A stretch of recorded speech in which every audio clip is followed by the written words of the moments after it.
भगवान श्रीकृष्ण विष्णूचा 8वा अवतार आणि वैष्णव पंथामधील सर्वोच्च देवता म्हणून त्यांची पूजा केली जाते। कृष्ण हे संरक्षण, करुणा, माया आणि प्रेमाचा देव असून तो भारतीय देवतांमध्ये सर्वात लोकप्रिय मानला जातो। श्रीकृष्णांची भक्ती करायला मिळणे खूप भाग्याचे आहे। जो कृष्ण भक्तिभावाने सेवक होतो तो सर्व जग जिंकतो। श्रीकृष्णाला योगेश्वर, युगप्रवर्तक म्हणतात। श्रीकृष्णांचे संपूर्ण जीवनच मार्गदर्शक आहे। त्यांच्या जीवनातल्या प्रत्येक घटनेतून माणूस खूप काही शिकू शकतो। त्यांनी सांगितलेली कटुनीती तर आजही अभ्यासली जाते।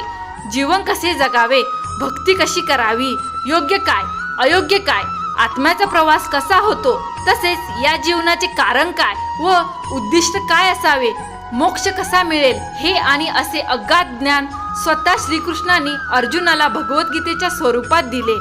भगवद्गीतेचा अभ्यास करण्यात संपूर्ण आयुष्य जरी व्यतीत केले तरी ते कमीच पडेल, इतके असामान्य ज्ञान त्यातून मिळते। श्रावण महिन्यातील वद अष्टमीला भगवान कृष्णांचा जन्म झाला होता। तो दिवस गोकुळाष्टमी म्हणून ओळखला जातो। जो कोणी भगवान श्रीकृष्णांची पूर्ण भक्तिभावाने सेवा करतो, भगवान श्रीकृष्णांच्या आशीर्वादाने त्याला जगातील प्रत्येक सुख प्राप्त होते। श्रीकृष्ण सदैव सर्वांच्या कल्याणासाठी या जगतात विराजमान आहेत।